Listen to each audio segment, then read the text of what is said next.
Okay, we're going to get rolling here.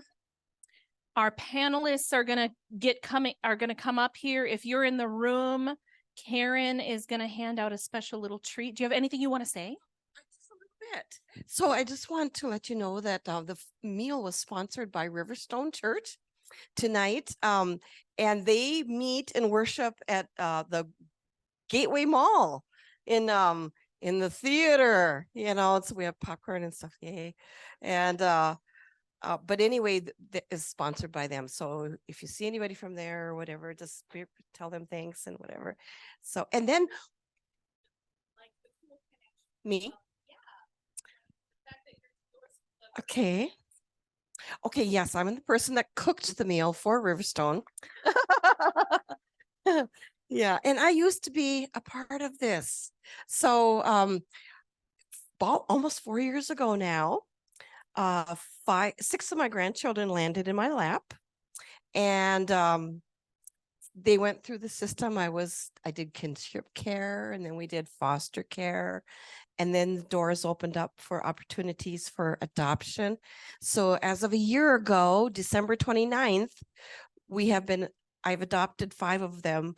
And that was December 29th, a year ago. We just celebrated our 1-year anniversary, So the oldest one graduate, was aged out, so she's living on her own and doing well. But the rest are one is a freshman in high school, 15. The other one is a 7th grader, 14. And then I have a 10, an 8, and a 7. So my house is full time. Yeah.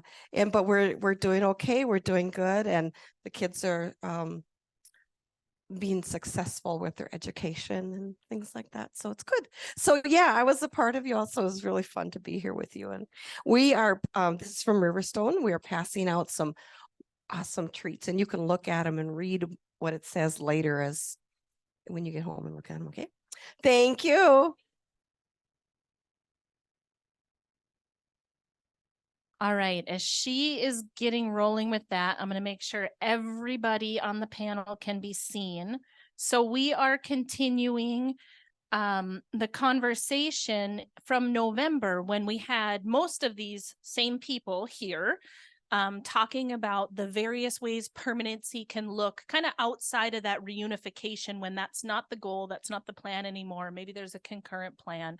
So we're going to pick up where we left off. We have Barb, Guardian at Litem, Peggy, Burleigh County Human Service Zone, Julie, State Adoption, and then Rebecca from AASK. So tonight we'll get started with a few questions that we didn't get answered last time. We have a couple of additional questions that came in, but you guys should feel free to ask any questions that you have along the way and interrupt the flow of kind of what we're going to get started. That's the point. We want to get some questions answered.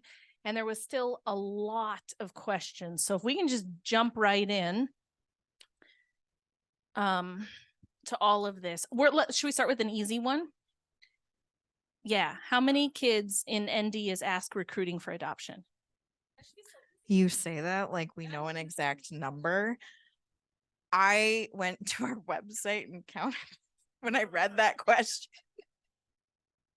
And there were, I think, 17 on our website, but then there are kids that I know we started recruiting for that are not on there. So I'm going to go about 25. Sound about right? We usually say between 20 and 30 kids are who we're recruiting new homes for at any given time. I know we have about 8 just in Burleigh that are. Sorry about that. I know we have about 8 in Burleigh that are doing recruitment but are not on the site yet. So it would be really close to that. Yeah. Let's not count the kids that are already in a home. Right. Does not count kids that are already in an identified home.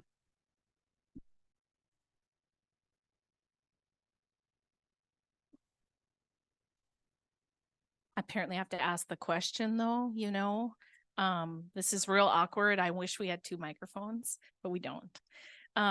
Okay, so can you help us understand what the process looks like after TPR has occurred? Kind of like, how does ASK get started? What should we expect in kind of this stage? And here's some context behind this. We have some foster parents, they're caring for children where TPR has occurred and they're not considering adoption themselves. And they kind of feel like maybe they're in the black hole of not knowing and understanding what should be happening at this point, what shouldn't be happening. And they're just feeling frustrated because they don't understand the process. Like what's normal, what's not normal with the process. Okay. So everything with recruitment looks different per case. And so it's really hard to just say like a blanket, this is exactly what happens when it happens, how it happens. Generally speaking, when we know a family is not adopting the kids in their home, and that's completely fine, we have to then start looking at recruitment. After TPR occurs, it's not always appropriate the very next day to say, okay, now we're recruiting. Kids need time to grieve and process. They have to be in a place where you can talk to kids about adoption before you can just start moving forward with it, or it's going to be a train wreck and triggers and all that kind of stuff. So we work with the zone and just when is it appropriate to start having these conversations and how to move forward with that. And we're trying to talk to foster parents. We're asking them, we always have them fill out like a survey of daily routines, triggers, things that they know the best because they've been parenting the kids. And those forms really, really help us. The more detailed foster parents can be on that, the more successful it is for us, because we meet with kids once a month for anywhere from 30 minutes to an hour and a half. Like that's not a lot of time to really like get to know kids. So anything that you can tell us in that is helpful. We appreciate open communication with our foster families. If you don't understand what's going on, talk to us about it. We're more than willing to explain the process to you. We can meet with you when the kids are not present, because sometimes we can talk about things a little bit more openly if the kids are not present, because sometimes it's just tricky. So when we start meeting with the kids, we talk to them about what they're looking for in a family. It can be anything from, I want a pony. And you're like, okay, that's fantastic. Must have a dog. We most of what we get for requests are, I don't want to move from the town that I'm living in, and a pet recommendation of some kind. I had one time that was like, they have to have a trampoline. And I'm like, interesting. Maybe they would be willing to buy you a trampoline. Like, do they currently have to have one? So like those types of things vary. We take what they say a smidge bit more seriously when they're in the teen years than when they're little. 5, 6, 7-year-olds, what they have to say is very important. However, sometimes adults have a better idea of what's more appropriate for kids than the kids themselves. So, but we talk to them like, how do you feel about a single parent? How do you feel about 2 parents? Do they have to be the same gender? Do they have to be different genders? What is your comfort level? And honestly, when you start asking kids these questions, they just kind of stare at you, because who gets asked what kind of parents they want? And so these questions can take months to kind of put together, because I don't know, how would you feel asking these questions? Like it's really overwhelming. And so we try to get to know them without like pushing them too much, because most of these kids are still secretly, maybe not secretly, wanting to go home. And so they're thinking, well, I know what parents I want. They're the ones that I had. So all of these things kind of have to be dealt with cautiously. And so we try to follow the lead. I have talked to foster parents on like, how's it going when we come over? Are there things you want us to talk about? And we're willing to do that. We work with the zone, meeting and deciding like what kind of family they think is appropriate, because obviously they know the kids better. Parameters, are we looking in just the state of North Dakota, nationwide? Having conversation with kids about, how do you feel about moving to Utah? Like just it's a big thing to think about, leaving your entire community, not just the house that you're living in. Then once we start doing that, then we put them on websites and flyers, and which is intimidating too, especially for the teenagers, because their classmates might see it, you know, like it's kind of awkward. So that's kind of how we start. Once they're on like websites and whatnot, we get inquiries. And then it's our job to read through them and decide if they're appropriate. Because even if you get 50 inquiries on kids, that doesn't mean they're good fits for the kids, because sometimes people are like, oh, those kids are cute, and they inquire on them, and you're like, okay, did you read that they need to be the youngest kids in the house? Did you read that they need to live in this area? And so you spend a lot of time reading through and kind of picking through. So maybe you have 50, I don't even know how many we have that many, but like you have to just kind of filter through. And then when we think we have a few appropriate options, then we come back to the zone and we're like, okay, this is kind of what we've got. How do we want to move forward? And we have those conversations. Our AASK team always meets everybody in the state, and we do, I think we call it family selections, where we create grids on why we think which family is the best for the kids in all of these different areas. Like it's 10, 15 pages. It's really long. It's really detailed. If their families in North Dakota, they're even more detailed because we know these families really well. And then we decide as a team who we think is the best option. And then we present that to the zone. Sometimes they choose that family. Sometimes they choose a different family for different reasons. And that's kind of how we move forward. So that's like a very Cliff Note version of what recruitment stuff looks like. I want to speak to, what do you do if you're a foster parent and your child is going to be adopted by someone else? Really important. I mean, you are part of the team, and so it's important for you to be able to express your opinions to the team. You do not, however, make the decision. That is a custodial decision that was given by the court to the custodian. So Becky's boss is the one who, I'm sorry, Peggy's boss. I know her. I'm in meetings with her all the time.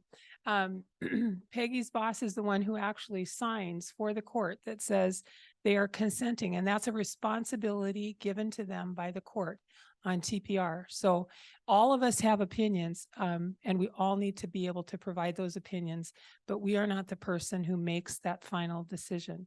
We try to come to consensus. Teams try to come to consensus, but ultimately the custodian has to make that decision. As a foster parent, however, you're really important in those transitions.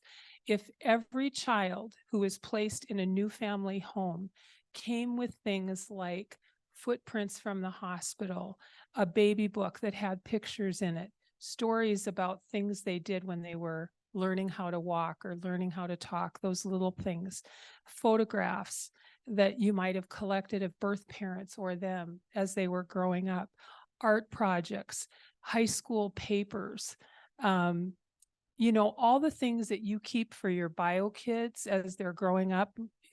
Think about when you graduated high school, if your parents had an open house for you, what did they put out to display? All the stuff, right, that you had done throughout your life. Our kids don't come with that because it gets lost in the process. So the more of that you can do for the children in your home, the more of those mementos that you can collect and send with them, the better. It speaks to their history. And I don't know if I told this story, but when I was a line worker, I had a young man who had been in foster care most of his life come back to me. I was a very young social worker, didn't know much about anything.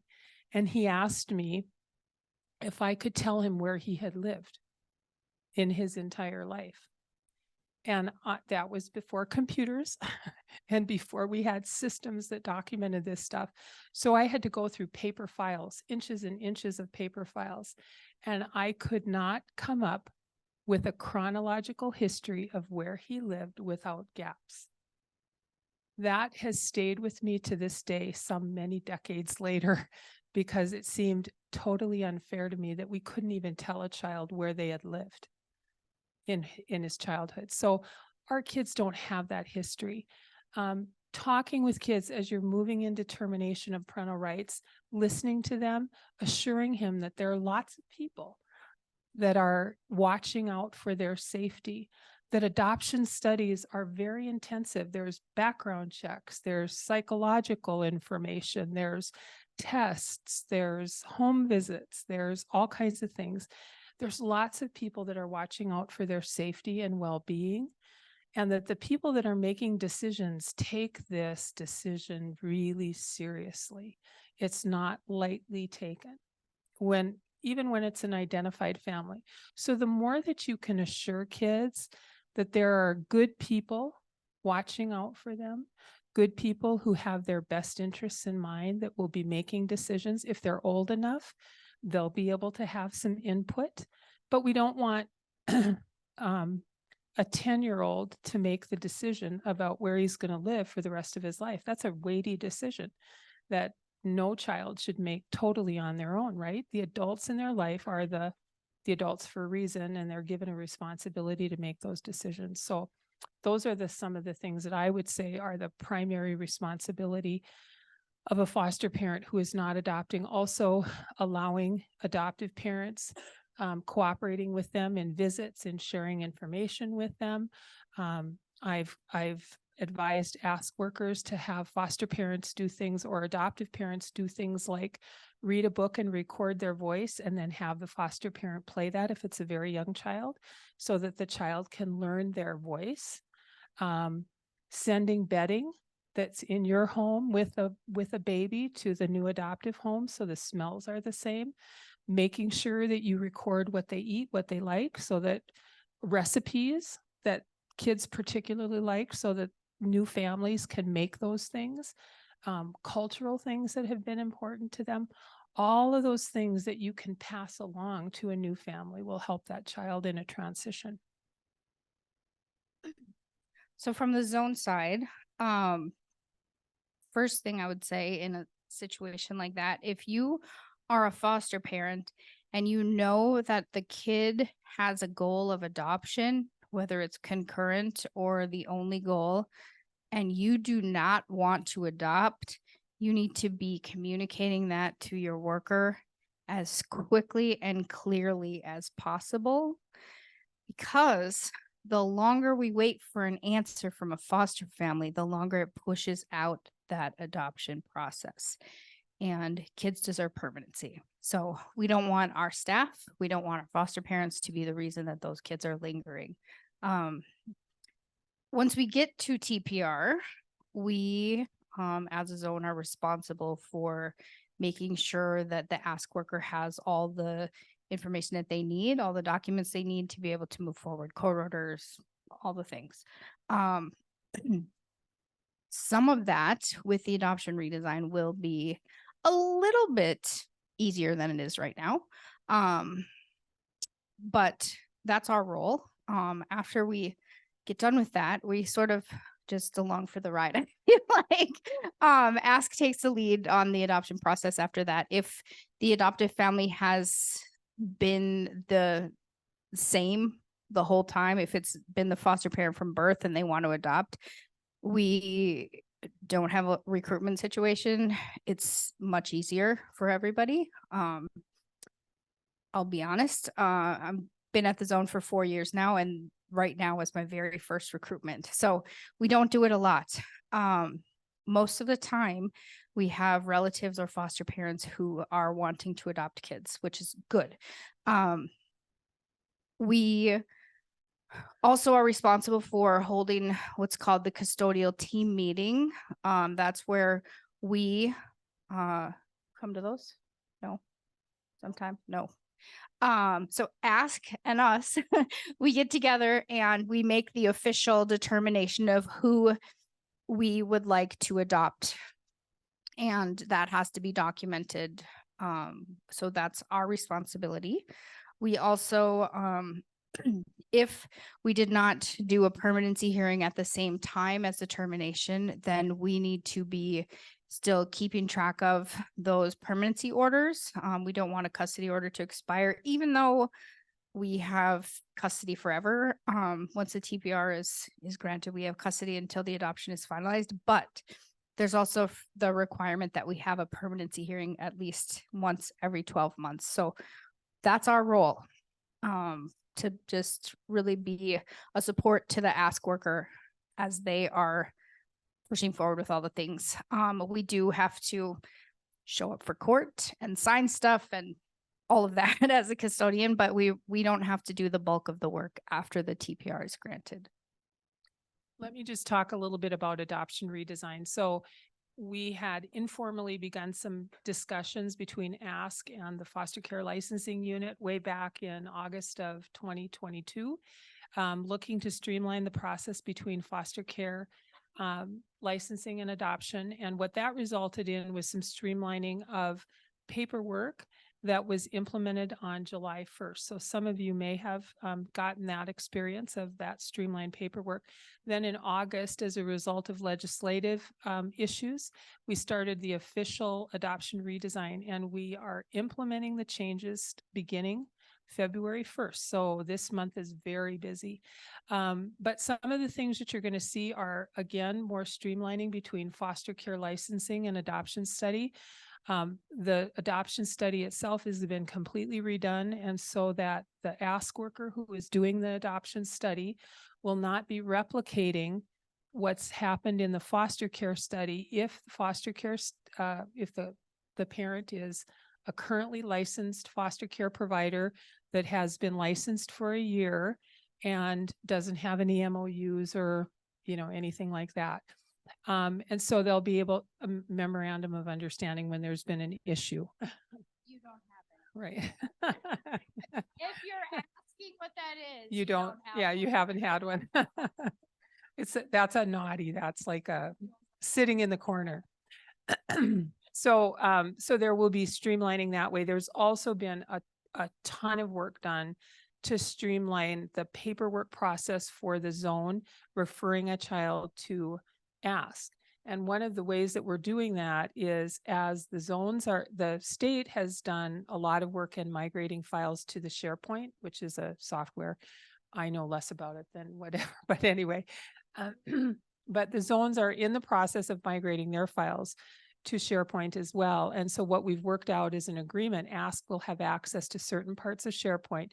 When the zone has their case management file in SharePoint, AASK will be able to access that. So instead of Peggy's workers copying everything from their file and putting it in an email or snail mailing it, which some zones still do, AASK will be able to go into that file, pick up what they need.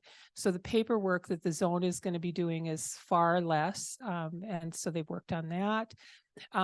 There's lots of more direction regarding relative searches for the zone and for their workers, more structure with regard to how often, how you engage families, templates for workers in scripts and how they talk to a family, how they try to identify them, letters, those kinds of things. And then we're looking at being able to, Peggy and I have been working on a work stream that has been looking to make a standardized affidavit for termination of parental rights that will be used across the state.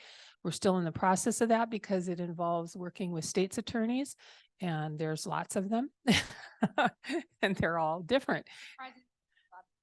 Yeah, they do. They're attorneys.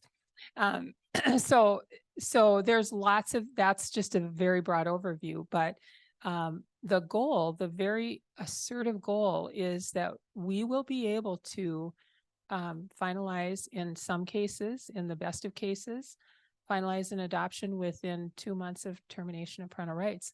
I have a hard time believing we're ever going to get there, but that is the goal. And in order to effectuate that goal, the process that you heard before from Becky and Peggy says that once TPR happens, then we do XYZ.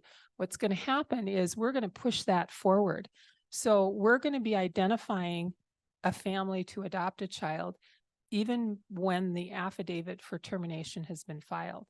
So when the zone is thinking about moving toward TPR and they filed their affidavit, they also have to be pulling together that custodial team to identify a child or identify the family that's going to adopt that child. And if they can't, then if there isn't a family to identify, then we will begin recruitment even before termination. Now we understand that what that means is that AASK is going to be doing some work and we may not get a TPR from the court, because ultimately a child has to be legally free to be adopted. And that is a court decision. That's not our decision. And, but we believe that that's not going to happen in the majority cases.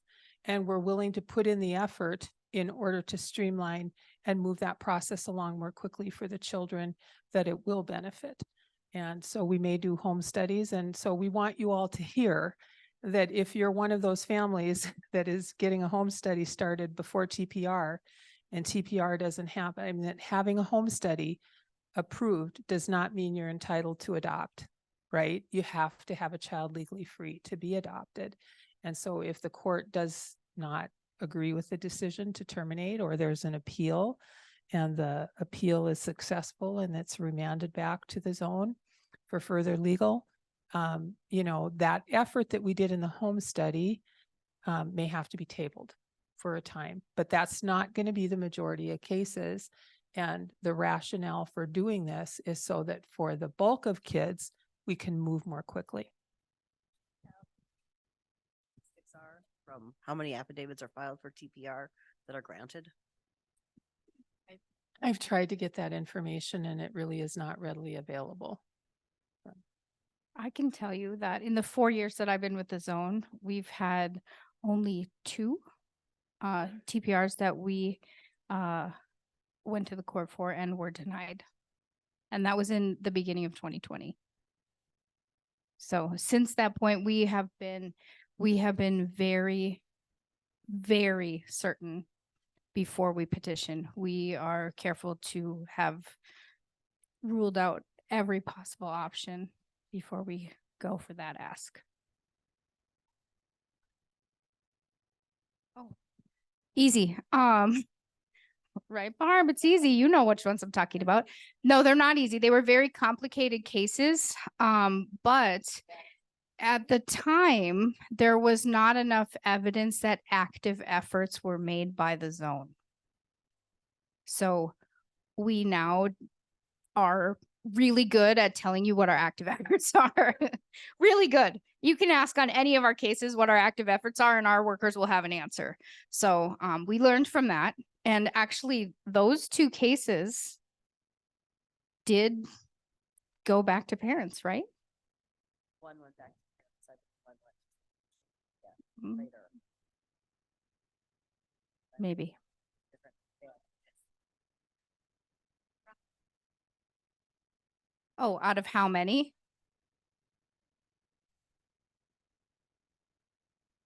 Mm-hmm. Well, it depends on the year and the size of families and all of that. I can tell you that right now we have about 60-ish on our list for ASK. Those are kids who have a goal of adoption, not necessarily kids who have been TPR'd, okay? About 60 kids on our list for ASK, 60 something. We have 158, 160, somewhere around there in our custody right now. So I'm trying to think about the total numbers. Kids in foster care, do you know what the total state number is? Around 1,500. And I think right now, last time I checked the data, there were around, was it around 300 or 400 kids that had a TPR with a goal of adoption in the system. That includes Native kids who are in state custody. It does involve, that's Cognos. So yeah, 4E kids who are in tribal custody, it would include. And so they, you know, I would say maybe a 4th. That's just a really round number. I wouldn't quote that, but I'm just trying to do some math in my head. And of those that are TPR'd, very few actually are appealed to the Supreme Court and are remanded. Very few are appealed and far fewer are remanded. Very few are remanded.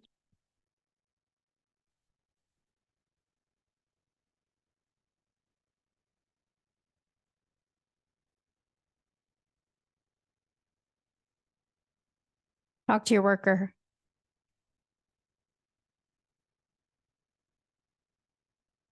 Okay. You have a worker from our zone though, right? I think I know who your worker is. Okay. So the licensor probably isn't the one that would help you. It would be your case manager from the county. Yep. Yep. So her worker, you would talk to him. And if he can't answer what you need, he'll talk to me because I'm his supervisor.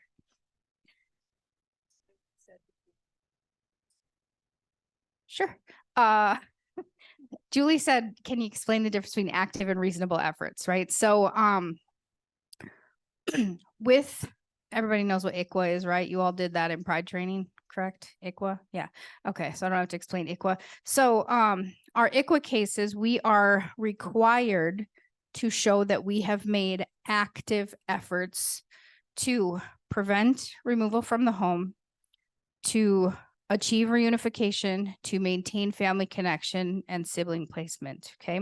So these are things that we have to go into court and say, here's what we have done to support this family, to prevent the breakup of the Indian family is essentially what the order will say. These are things like try and really,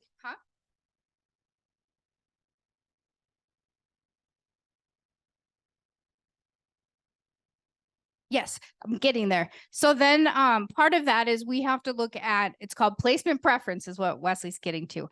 Placement preference. So when we take custody of any kid who we think might have any sort of connection to a tribe, we consider that an ICWA case until we can guarantee that it is not. So it's always ICWA until it's proven to not be, if we have any inkling at all, okay? I will say that in our zone, we make active efforts with all of our cases, even though we're only legally required to do so for our ICWA cases. So placement preference with ICWA kids is we have to start with, are there any family members who we can place with?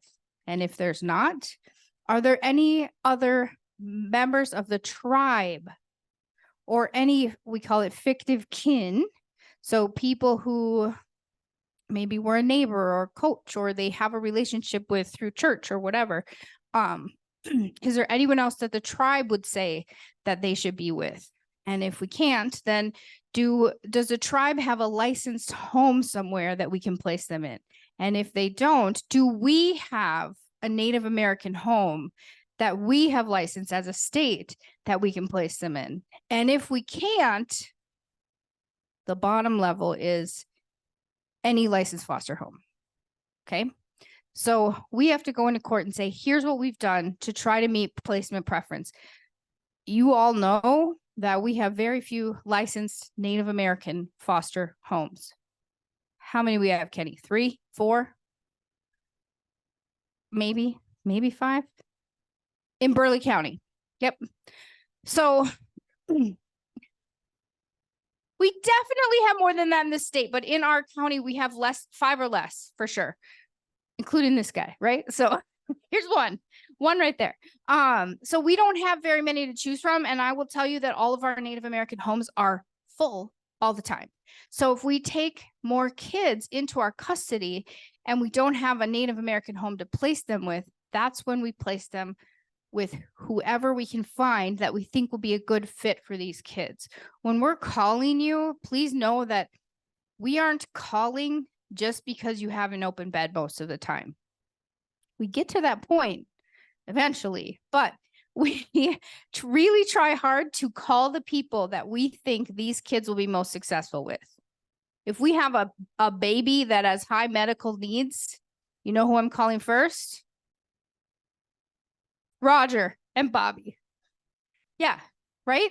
If we have a teenage girl that needs a lot of love, I'm calling Alyssa Land, right? We know the homes that are right for the kids that we have, and we try our best to find the exact right fit for those kids. Does it always happen? No.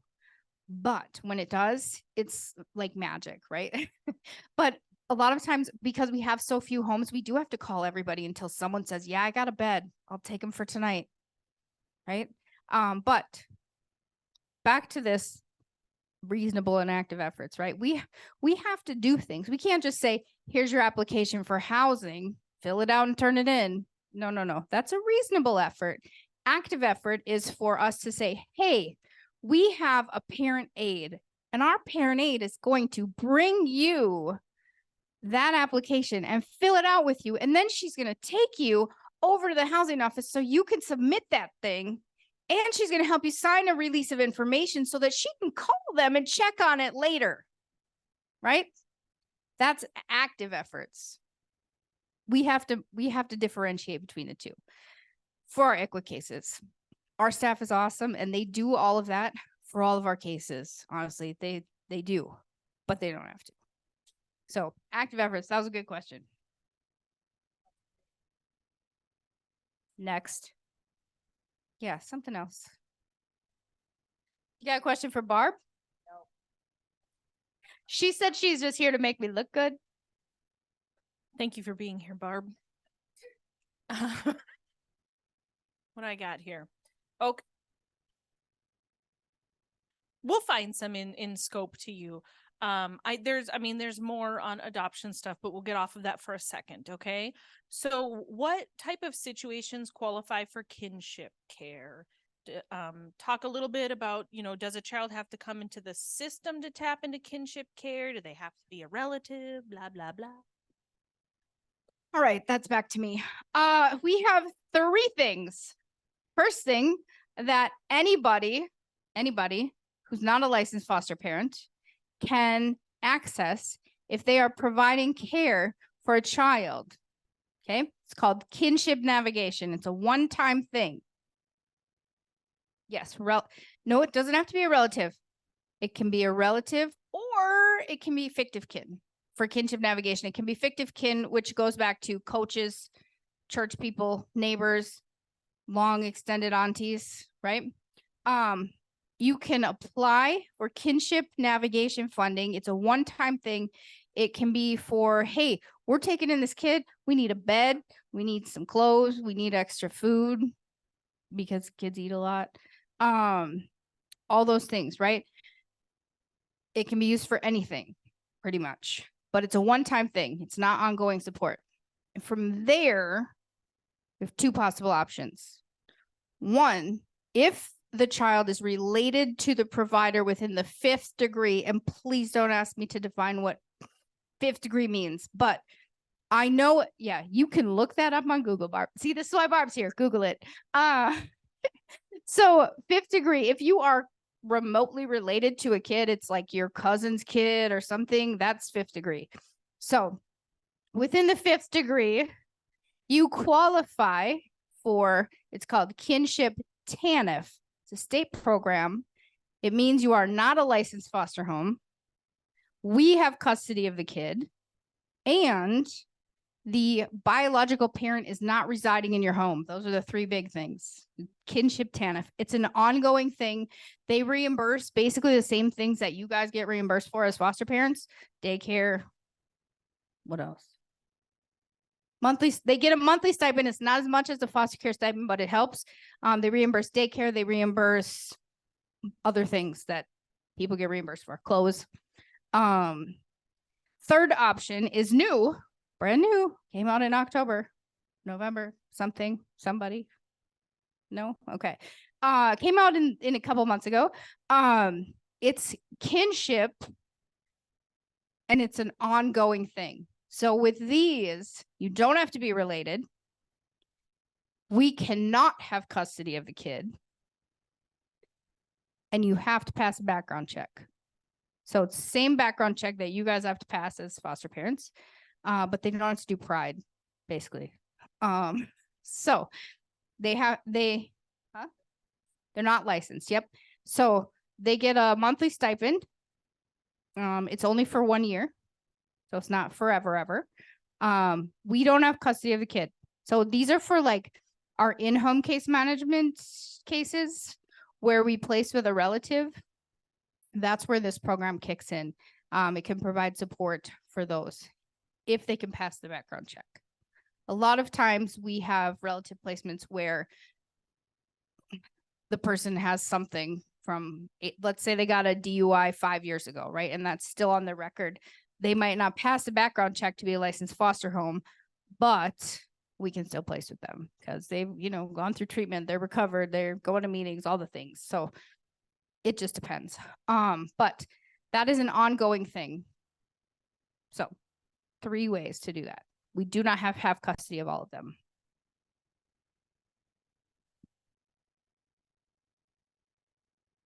Yeah. It starts with kinship and ends with something else. Is it found in any of the resources they give us and make us read and stuff like that we definitely read?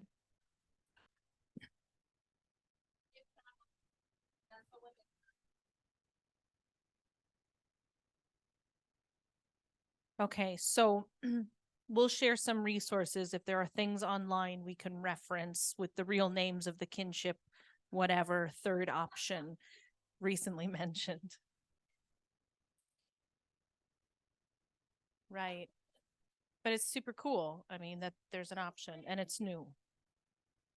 Okay. So question is, do they have to have connection with the zone or can it be anybody? You got to have a connection because someone has to sign you up. There has to be a referral that comes from the zone worker. So there's an in-home case. Generally, there's an in-home case worker.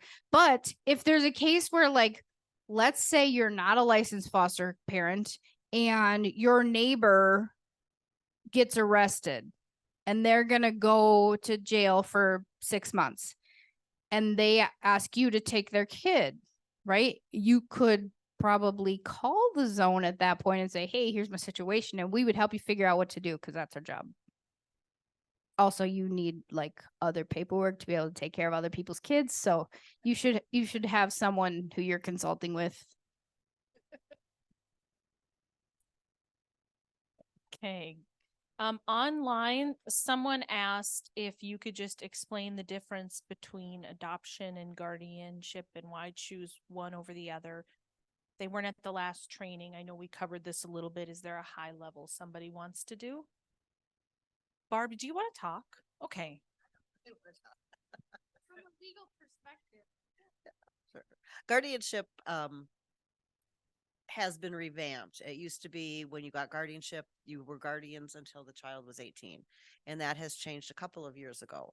And so now the courts only will grant a 1 year, 2 year, or 3 year guardianship for that child. And you have to have an annual report and a reason why, some kind of justification to go for the 3 years. And so if you want, if the families aren't ready to have the child back, you have to go back to court and again say why this child needs to be continued under the guardianship program. Anytime a parent wishes to petition the court and say, I'm ready to have that child back, the court will have a court hearing. And you will have to go back into court and say why or why not this child should be returned to this family or not. With an adoption, that it's permanent.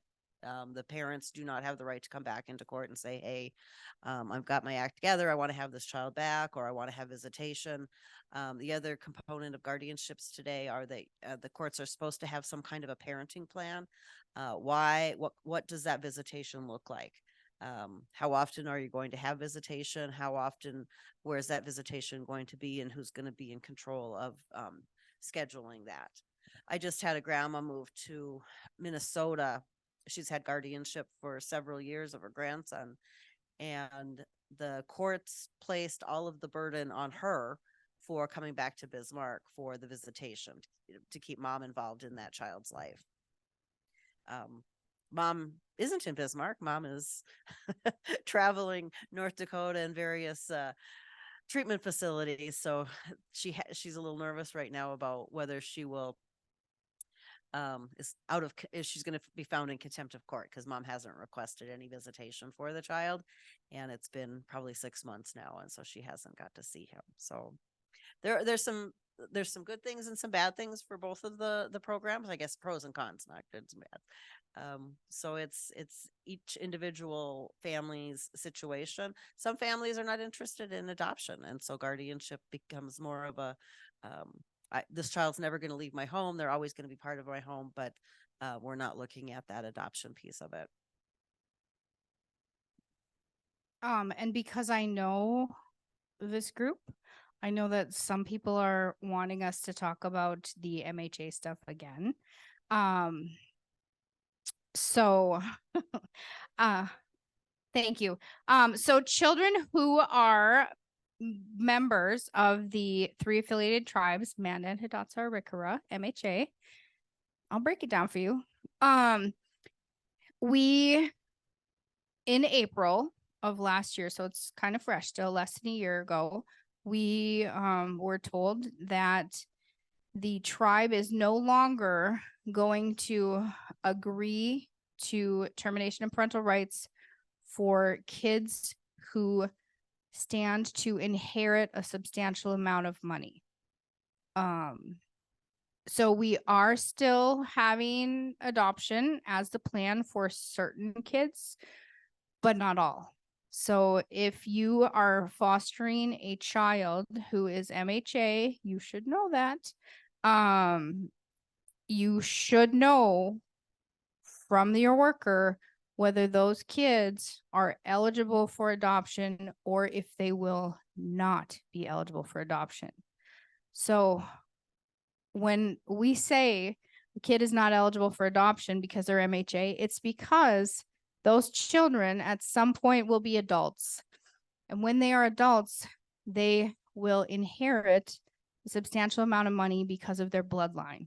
So it all comes down to that. And anybody that's not familiar with our geography here, MHA is up where all the oil is. So that's why we're having this conversation. Some of these kids are set to inherit tens of $1,000s every month. So we agree with the tribe that it is definitely not in their best interest long term to not have access to that money. What's up, Lori? Yeah. I'm going to repeat your question into the microphone.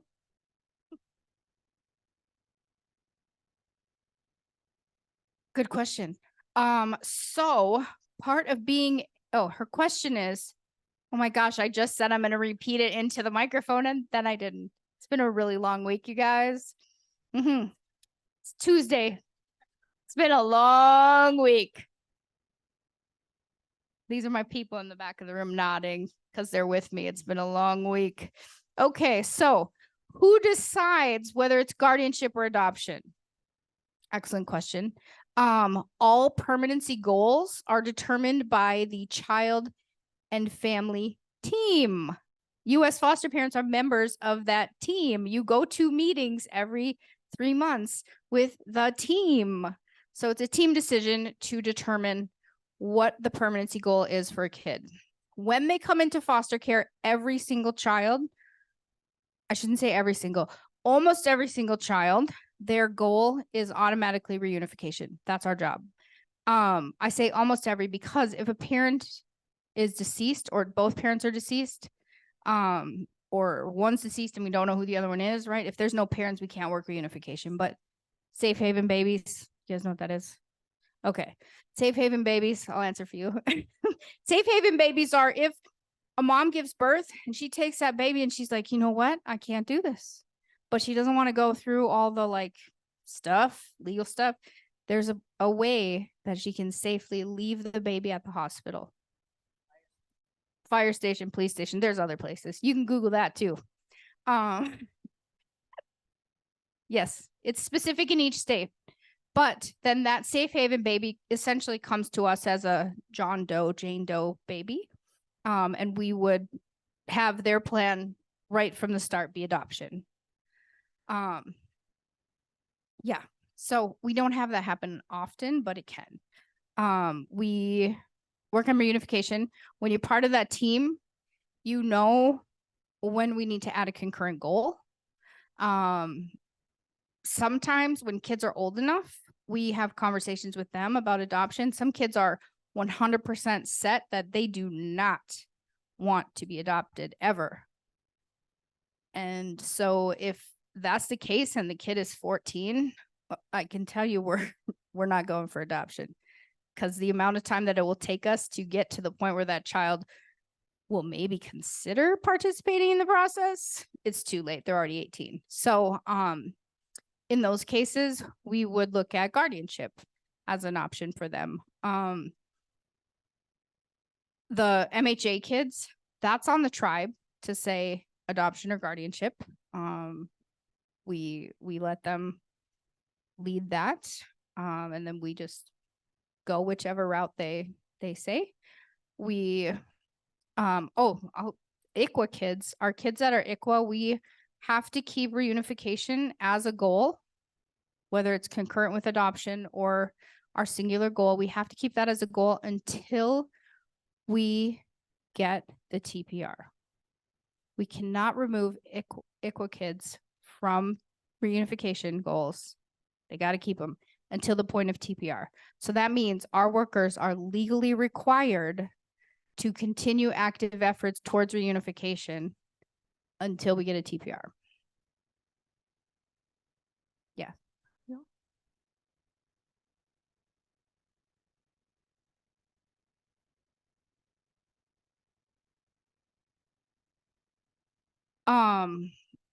Yep. So her question was, in ICWA cases like that, would we start the adoption stuff before we get a TPR? We can. Every case is different. We have, if we have an ICWA case and we haven't heard from the parents for a year, we absolutely would do the AASK stuff before TPR. Yep. Yes, Lori?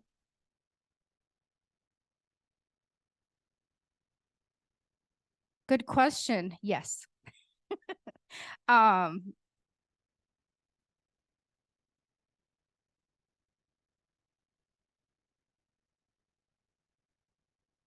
So her question is guardianship postponing adoption? No. They are very separate things. If we think a parent should have their rights terminated, we will pursue adoption. There is guidance, there's policy around what things we have to consider before we choose adoption as a permanency goal. It's pretty clear. And if we can't answer all those questions, then we shouldn't have that as our goal. But if we can answer all those questions, then we should have that as our goal. And we should be working on adoption as much as we are working on reunification. So when we add a concurrent goal, that means that we are working on both of those plans at the same time with the same amount of energy. Where grandparents have opted to go the guardianship route, they're hopeful that their children are going to be able to return to the parental role. And so when it's kind of like, which way do you want to go? They've taken the reins and said, I'm not interested in adopting at this time. Let's go guardianship. And then after 2 or 3 years, they can choose to come back and say, okay, I think I want to adopt now. Not just grandparents, a lot of relatives. Yeah. Wesley?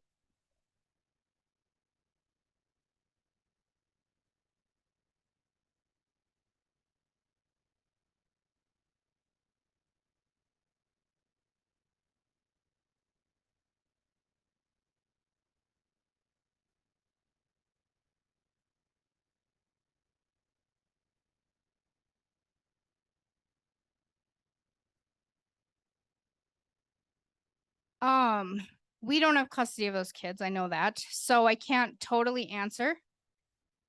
Yep. So they're kids from another state. So they do things differently than we do. If they were ours and we placed with you and you said, yes, I want them right now, and at any point you decided that you were not the right person for them to be with forever, we would work with you to see if there's other family members We would communicate with the parent that is still living, even if she's in prison, to try to see if there's anybody else that the kids might have a relationship with that would consider having them. And then at that point, if there is literally no one else, that's when we move towards adoption. And we do recruitment with AASK. Yeah.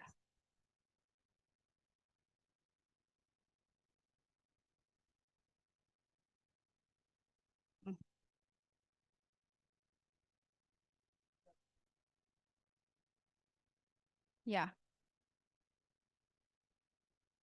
And that's how, I mean, most family members will be willing to do that, right? Like most of the time we can find family members that will step in. And when we can't, that's when we're really, really grateful that we have foster homes. You know, I don't even want to start to give you a number on how many kids we don't take custody of in a week, or how many kids we place with relatives or friends of the family instead of taking custody, because it's a lot. It's a lot. So I'm glad that you're open to doing that, Wesley. Yes.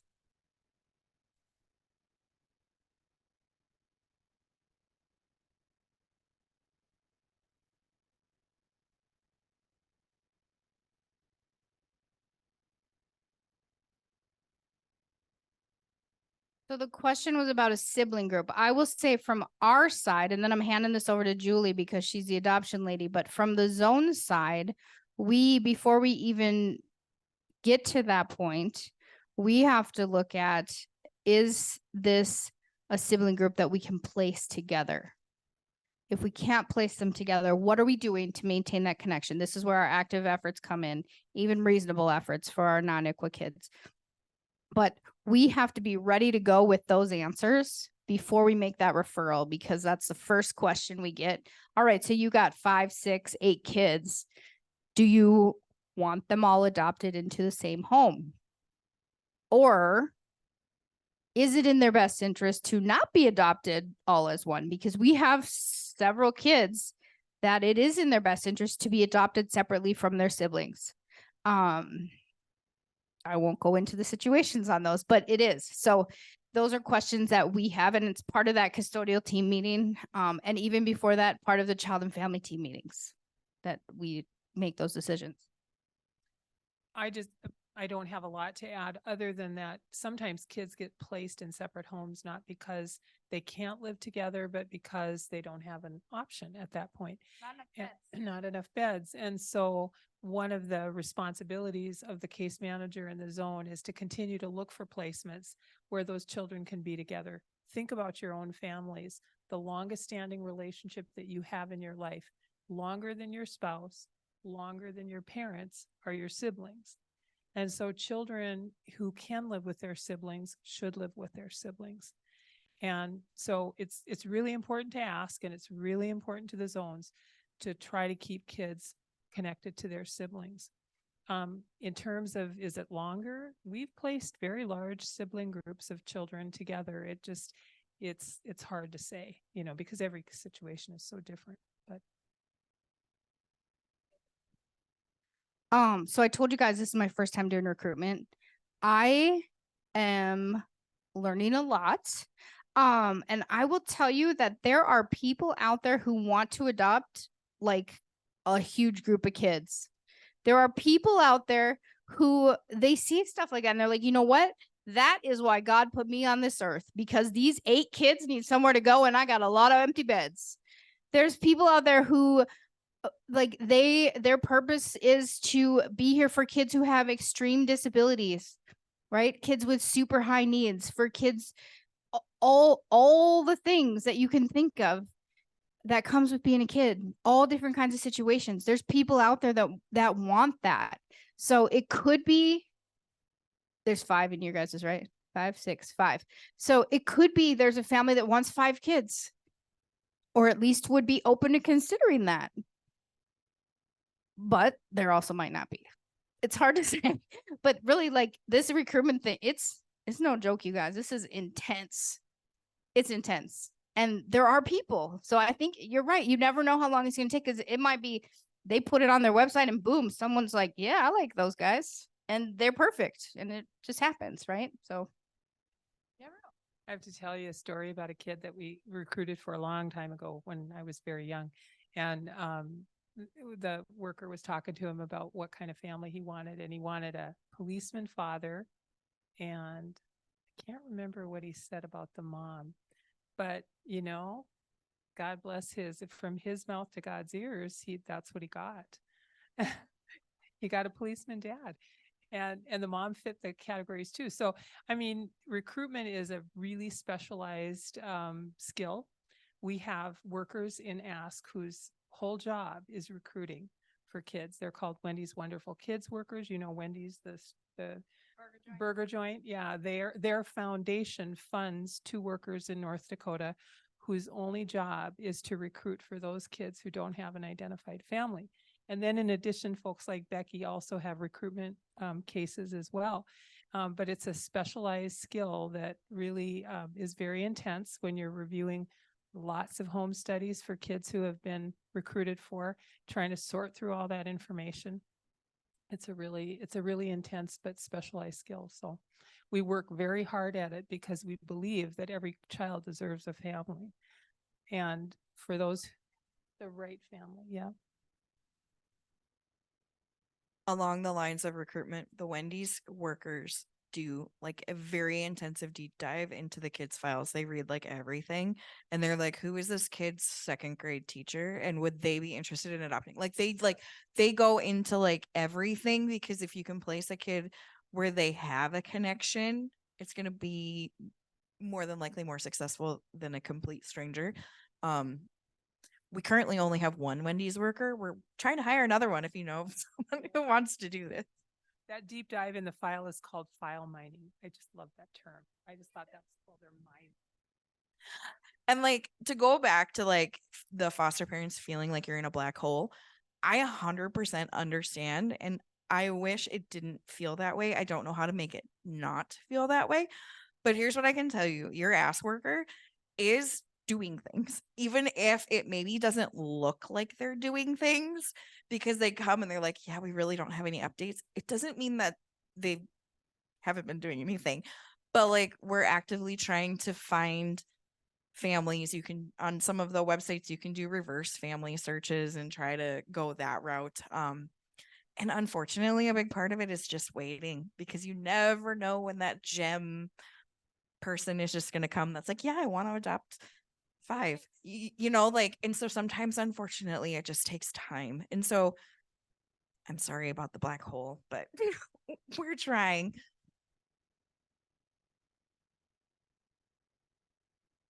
Recruitment takes a long time. Most children do not get the kinds of inquiries that you've heard about with the one burly kid. You know, it's very, I mean, as much hard work as that entails, would it be wonderful if all of our kids had that many families that were knocking at our door? It doesn't happen. Many of our kids, especially kids who are older, kids who have behavioral issues, you know, we don't have a ton of families lining up to consider them. So it does take a while.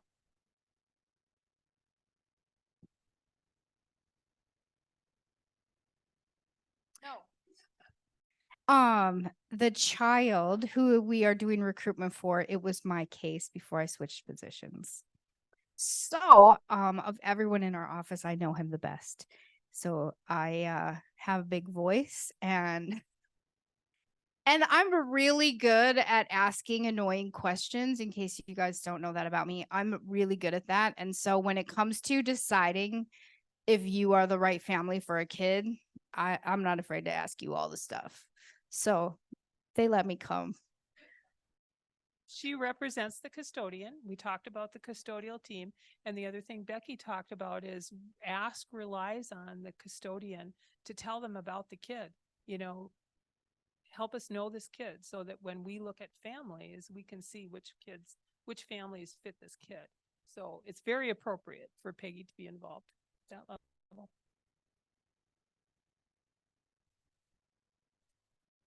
Okay, so this is one that I think is maybe just discussion, maybe not a direct answer, but I'm kind of getting the drift that as homes open up, you become licensed, you become a foster home, you start fostering some kids, maybe you have a few, and then you go, you know what, maybe after a while, we'll consider adopting.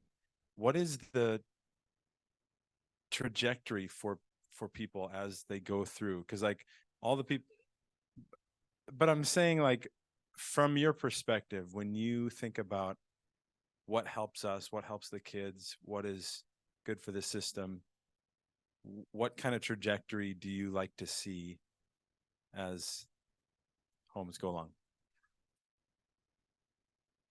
Okay, I'll speak to it from a bureaucracy kind of standpoint. I would say if you called me and asked that question, I would say, don't go into foster care unless you're willing to work with birth parents at reunification, work with a team at the goals that the team sets for that child and family. Don't go into adoption or don't go into foster care as a vehicle only to adopt, because foster care is meant to provide a respite to birth families so that they can get their act together and return their children home.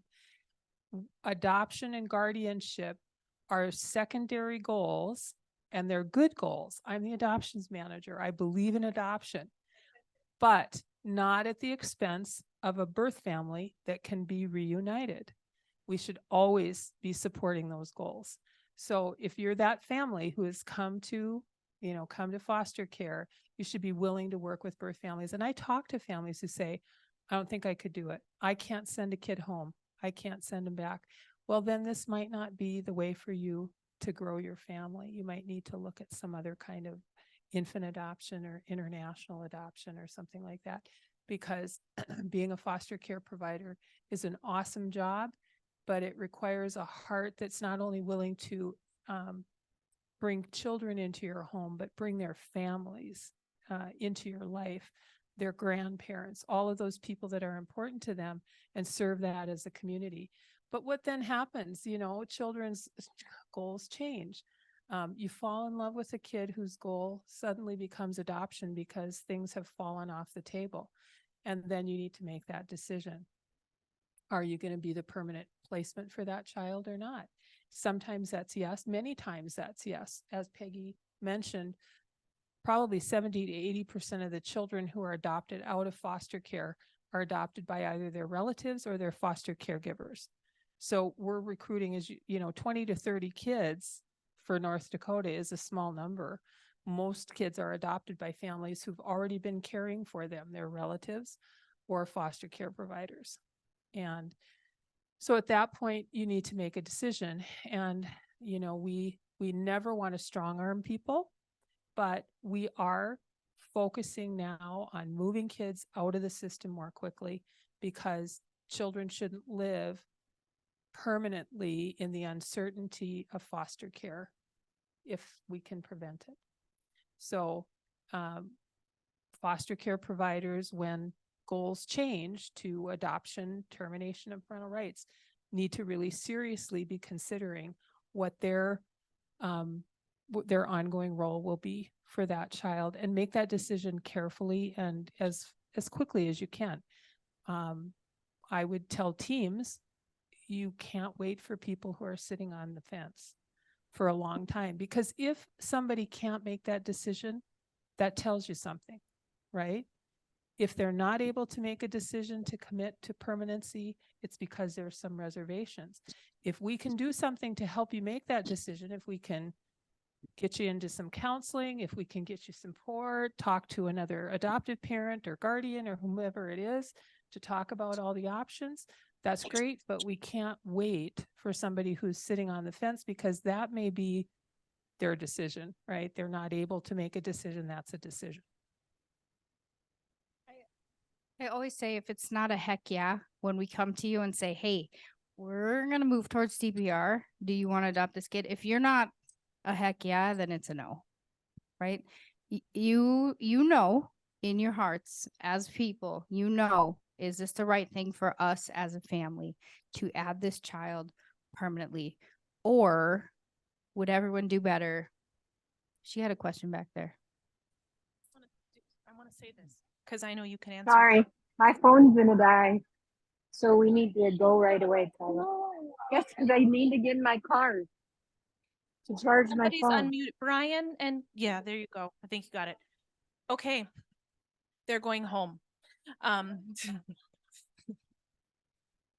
So you say all of that, but the reality is, do adoptions fail? Yeah, there are some adoptions that fail. There are very few. We have very few. Our numbers in North Dakota are stellar in that we have very few children who disrupt out of an adoptive placement prior to finalization. It happens, maybe a couple a year, if that. Sometimes we have none. There are adoptions that fail after finalization. Children who come into care. We do everything that we can to prevent that.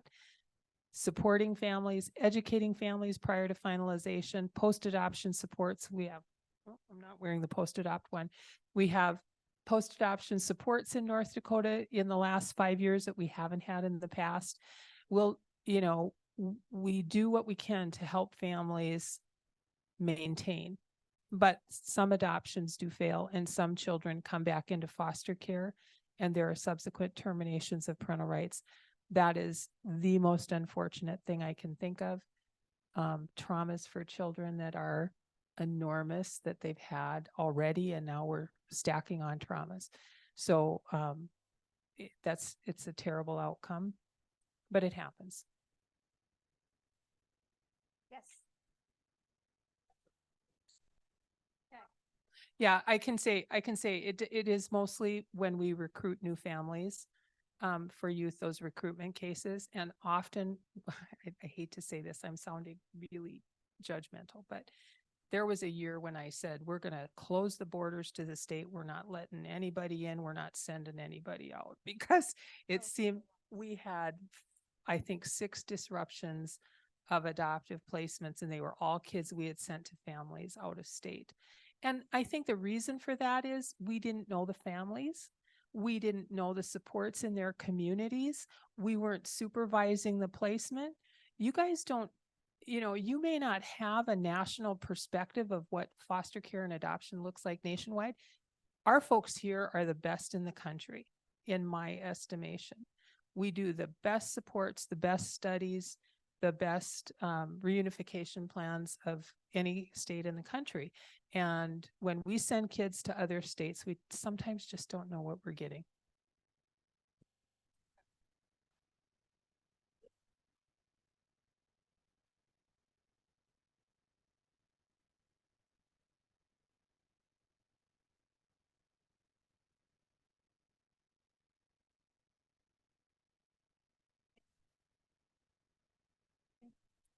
Is a foster family ever considered?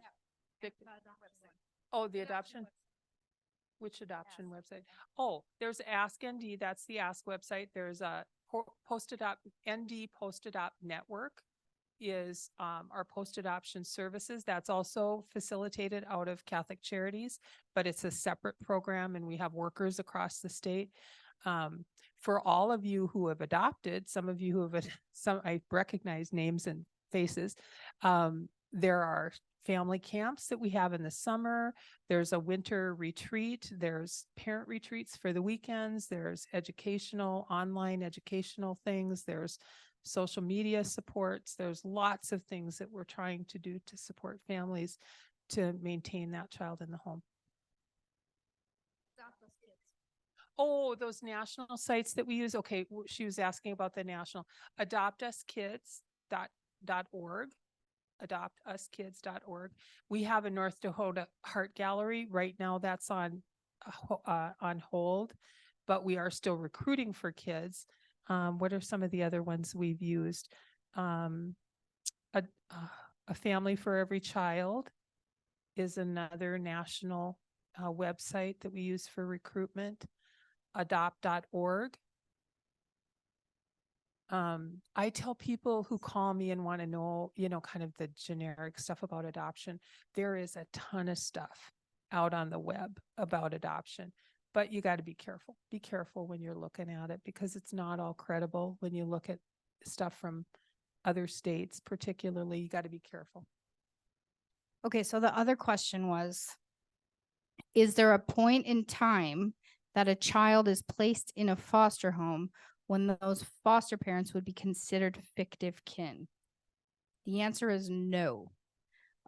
If we are placing a child in your home and you do not know that child before they're placed in your home, you are not fictive kin. You are a relationship that we created, essentially. However, there's a big but right there. But if that child goes home and is at home with their parents for a period of time and then something happens and they come back in, I think at that point we would say, you know what? We're not going to take custody, but we need someone who can hang out to this kid for the weekend. And we would call you as fictive kin. At that point, you would qualify because you have a relationship with that child outside of a foster care placement. It doesn't happen often, but it does happen. So it depends. But you wouldn't automatically, it doesn't automatically become fictive kin if they've been in your house for 6 months or anything like that.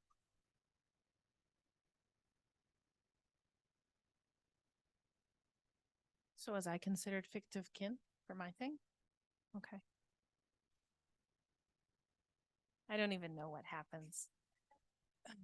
I just ask questions like, is it a bad decision for me to say yes to what you're asking? You guys are all familiar with the shelter care program? Yes? No, there's lots of no's. Okay, so this is something that you should know about. So when Barb said we call everything the same name and it gets confusing, yeah, here's a good one, right? So we have what we call, there's 3 separate things. We have a certified shelter, which is not you guys. It's actually a shelter. We have shelter care, which is what we get a shelter care order in the court for like 30 days. And then we have the state created a new program and decided, hey, let's call it a shelter care program. So what that means is we can place kids in a home for 2 weeks without taking custody. You get paid to have a kid in your home for 2 weeks without us taking custody. So this has been awesome. We have a ton of kids that we've put into this shelter care program, and it's usually for things like, you know what? Someone got arrested and they're going to be out in a day and it's not a major charge. There's no ongoing safety concerns. We just need someone to hang on to them, right? We don't have to take custody anymore. We don't have to get an order. We don't have to go to court. We don't have to do all the things. We can just say, you know what? Hey, Leslie, you got a bed open and we need someone for this kid for the weekend. Can you take her? Yep. Done. There's paperwork, of course, but not court. So that can go up to 14 days. At that 14-day mark, we have to decide, have we done all the things we can do? And we have supports in place and this kid can go home and we can do it as an in-home case management? Or is nothing better and do we need to take custody? And at that point, we go to the court and ask for shelter care order. So that, if you haven't, right. We need a shelter care order because it's really fun to write those affidavits. We need a shelter care order because we have a kid in our shelter care program for the last 2 weeks. So, you know, the removal from the home happened 2 weeks ago, but we don't take custody till today. So it's a little confusing, but it's a really great program. So if you don't know about it, you should talk to your licensor or any case manager that comes into your house. Thank you. You explained that better than the case manager that I asked that question to. Wasn't you, Kenny. Wasn't you. A question for Becky.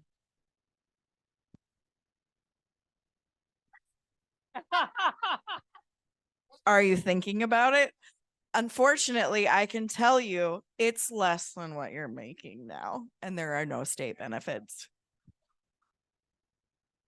We've secured Kenny's employment. Okay, we're gonna wrap it up. I just want to make sure, I don't know if I missed this when I ran out. Is funding a lot less for guardianship compared to adoption? Did we answer that?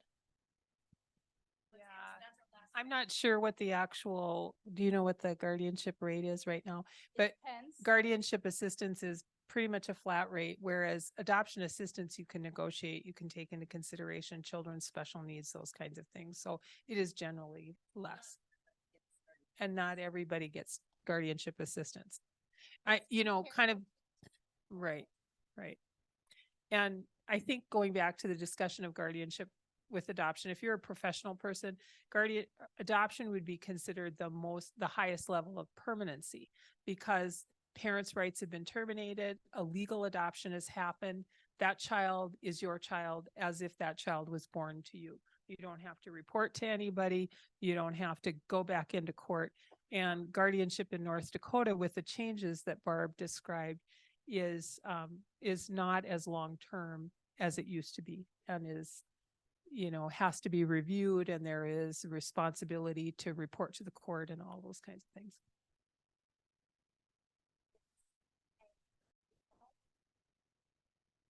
Excellent question. So the question was, if a family is like a kinship TANF family, meaning they are unlicensed, can they do respite for a licensed foster provider? Correct? Okay, so that depends if you are talking about respite or substitute care. Substitute care, remember, is for if you got to go to a wedding, you're taking a vacation and you don't want to take your foster kid with, you just really, want to go out for the night and you want someone else to watch them. In that case, anybody who your case manager and you agree is a suitable caregiver can step in. Okay. Substitute care, absolutely. Respite is a whole different thing. That means that you need a break from that kid to maintain your placement. The kid needs a break from you to maintain that placement, right? Everybody needs a timeout. Then we will go to the state and we say, hey, these folks need a break. Can we get some respite? In that case, a state will review our request, and if they approve it, you are allowed a certain number of days that they go to that respite home, and the respite home is paid directly from the state after a bunch of paperwork by all parties. They have to be licensed to provide respite. How many days of respite? It's a maximum of 4 days a week. It is negotiable and based on the circumstances of each family. If you want respite, talk to your case manager. And if they don't think they have enough to fill out that form and get it approved, I will help them write it. All right, we got to wrap it up because it is 7:57 and I'm sure the children are restless and it's bedtime for most of them that are in there.